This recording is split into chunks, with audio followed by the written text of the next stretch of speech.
ಕರ್ನಾಟಕ ದಲಿತ ಜನಜಾಗೃತಿ ಸಂಘರ್ಷ ಸಮಿತಿ ಕಳೆದ ವರ್ಷ ಬೆಳಗಾವಿ ಸುವರ್ಣಸೌಧದಲ್ಲಿ ಚಳಿಗಾಲ ಅಧಿವೇಶನದಲ್ಲಿ ಒಳ ಮೀಸಲಾತಿಯನ್ನು ಸಚಿವ ಸಂಪುಟದಲ್ಲಿ ಅನುಮೋದನೆಗೊಂಡ ಬಿಲ್ ಅನ್ನು ಅಂಕಿತ ಹಾಕಲು ರಾಜ್ಯಪಾಲರಿಗೆ ಕಳುಹಿಸಿದ ವಿಧೇಯಕವನ್ನು ಅಂಕಿತ ಹಾಕದೆ ತಡೆ ಹಿಡಿದಿದ್ದು ಖಂಡನೀಯವಾದದ್ದು.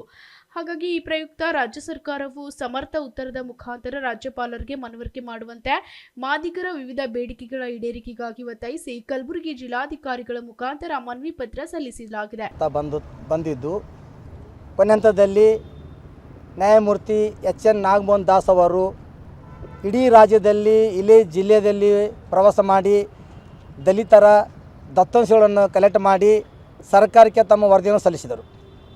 ವರದಿ ಸಲ್ಲಿಸಿದ ಮ್ಯಾಗೆ ಮಾನ್ಯ ಮುಖ್ಯಮಂತ್ರಿಗಳು ಕಳೆದ ವರ್ಷ ನವೆಂಬರ್ನಲ್ಲಿ ಸುವರ್ಣಸೌಧದಲ್ಲಿ ತಮ್ಮ ಕ್ಯಾಬಿನೆಟ್ದಲ್ಲಿ ಈ ವರದಿಯನ್ನು ಮಂಡಿಸಿ ಅದಕ್ಕೆ ಸಚಿವ ಸಂಪುಟ ಒಪ್ಪಿಕೊಟ್ಟಿದ್ದರು. ಆ ಒಪ್ಪಿಕೊಟ್ಟಿದ್ದ ವಿಧೇಯಕವನ್ನು 2026ರಂದು ರಾಜ್ಯಪಾಲರಿಗೆ ಆ ವರದಿಯನ್ನು ಅಂಕಿತವಾಗಿ ಕಳಿಸಿದರು. ಆ ವಿಧೇಯಕದಲ್ಲಿ 12 ವಿಧೇಯಕಗಳಿದ್ದವು. 11 ವಿಧೇಯಕಗಳಿಗೆ ಅವರು ರಾಜ್ಯಪಾಲರು ಸೈನ್ ಮಾಡಿ ಈ ಮಾದಿಗರ ಮೀಸಲಾತಿ ಒಳ ಮೀಸಲಾತಿ ವಿಧೇಯಕವನ್ನು ತಡೆ ಹಿಡಿದು ಈ ಮಾದಿಗರ ಶ್ರೇಯೋಭಿವೃದ್ಧಿಗೆ ಮಾರ್ಗವಾದದ್ದು ರಾಜ್ಯಪಾಲರು ಅವರೊಬ್ಬ ದಲಿತ ಮುಖಂಡರಾಗಿ ಒಬ್ಬ ಸರ್ಕಾರಿ ಅಧಿಕಾರಿಯಾಗಿ ಇಡೀ ಒಂದು 101 ಜಾತಿಗಳು ಎಲ್ಲರಿಗೂ ಸರಿಸಮಾನವಾದ ಹಕ್ಕು ಕೊಟ್ಟಿದ್ದರು.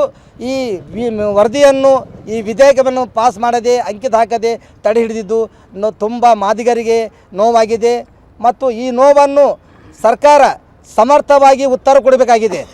ಮಾನ್ಯ ಮುಖ್ಯಮಂತ್ರಿಗಳು ಅವರು ಸಚಿವ ಸಂಪುಟ ಸಹೋದ್ಯೋಗಿಗಳು ಈ ನಿರ್ಧಾರವನ್ನು ಮಾದಿಗರಿಗೆ ಕೂಡಲೇ ಆ ವರದಿಯನ್ನು ಅಂಕಿತ ಹಾಕಿ ಕೂಡಲೇ ಈ ಬರೋ ದಿನದಲ್ಲಿ ಆ ವರದಿ ಜಾರಿಗೊಳಿಸಿ ಇಡೀ ಜನತೆಗೆ ಅದು ಸೌಲಭ್ಯ ಸಿಗಬೇಕಂತೇಳಿ ಆ ವರದಿ ಜಾರಿ ಮಾಡಿ ಇಡೀ ಕರ್ನಾಟಕ ರಾಜ್ಯದ ಜನತೆಗೆ ಆ ಯೋಜನೆ ತಲುಪುವಂತ ಆಗಬೇಕಂತೇಳಿ ಈ ನಮ್ಮ ಸಂಘಟನೆ ಪರವಾಗಿ ನಾನು ಒತ್ತಾಯಪಡಿಸುತ್ತೇನೆ. Bureau report, SSV news, Kalaburagi.